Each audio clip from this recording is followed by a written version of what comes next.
Welcome to this K-Vest Unleashed video looking at reverse spine angle. My name is Tony Morgan, PGA golf professional and director of K-Vest Education. And today we're going to look at this common swing fault reverse spine angle from both the 3D and the 2D down the line camera angle. Once we analyze the motion, we're then going to go in using the new K-Vest Unleashed software, and we're going to show you how you can use visual and auditory feedback to help change your client's programs. So reverse spine angle, we know this is one of the leading causes of lower back injury in the downswing.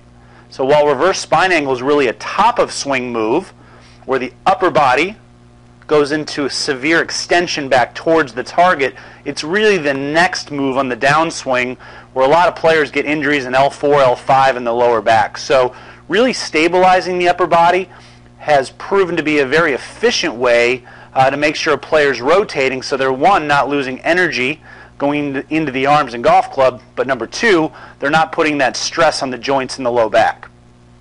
So right now we're going to take a look at analyzing this swing fault in 3D. I'm going to click on Performance Graphs. We're actually going to go into the TPI software, and here I've already loaded up what's called the upper body bend graph or thorax bend graph. Now, the first black line on the left, this is address. The black line in the middle is top. This is actually when the club or the hand sensor changes direction. And the third black line is impact. So what we can see with this player, and this was actually just me making this golf swing, and then really creating the swing fault, is I started around 40 degrees of upper body bend. So with most players that have an efficient or neutral posture, we're going to see somewhere between 35, 36, and 40 degrees of upper body bend. So if I show this on 2D video, and I go back to address here, you'll see that the upper body posture, the forward bend of that sensor, all right, is right around 40 degrees. Okay? Now, as we start looking at the data going back, all right, now I'll actually jump to the T over here for top, we can see now as this upper body bend graph goes into the backswing, it actually dips below zero. So one of the easiest ways to see if a player has reverse spine angle is when their upper body bend graph drops below zero.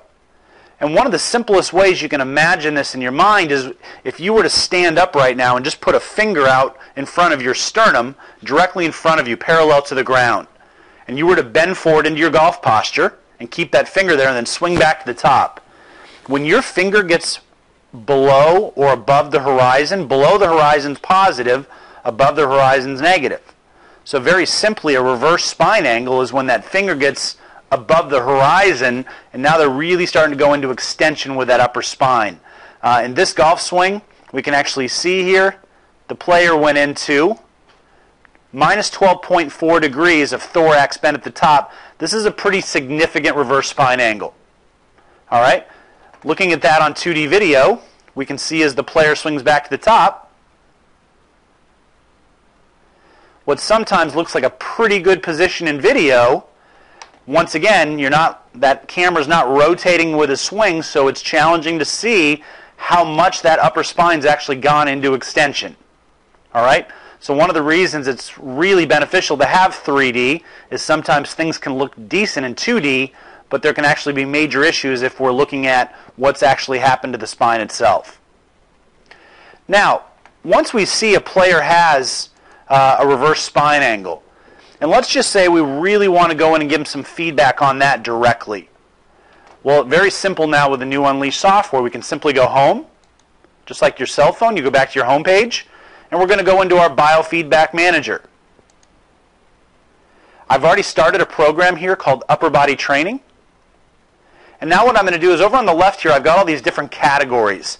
I've got assessments. These are TPI physical assessments. I've got exercises, full swing drills, short game drills. All this is now built into the software. So we can simply go full swing drills. Once I click on that, I've got my programs down below for address, top, transition, and impact, and then also kinematic sequence drills that we go over in our level 2 cert. So right now, very simply, we're just going to go to top, and I'm going to load in movement at top, UB is upper body. So all I do is I just drag this now, and I literally just bring it into the program. So I can just build a program of biofeedback drills or exercises. Once I've got this, I click Save. And I'm going to save this as my client's program. And then I'm going to load it. Once I've loaded the program, I can literally now walk up, and I'm ready to do some biofeedback training. So now I'm standing in front of the computer, I'm in my golf posture, and as I swing back to the top, I get that tone.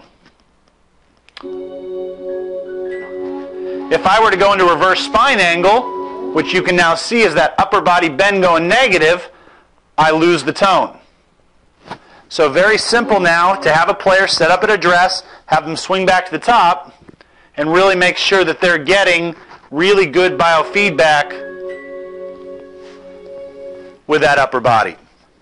Very simple way to train upper body bend at the top to help your players get a more neutral spine and not go into that reverse spine angle.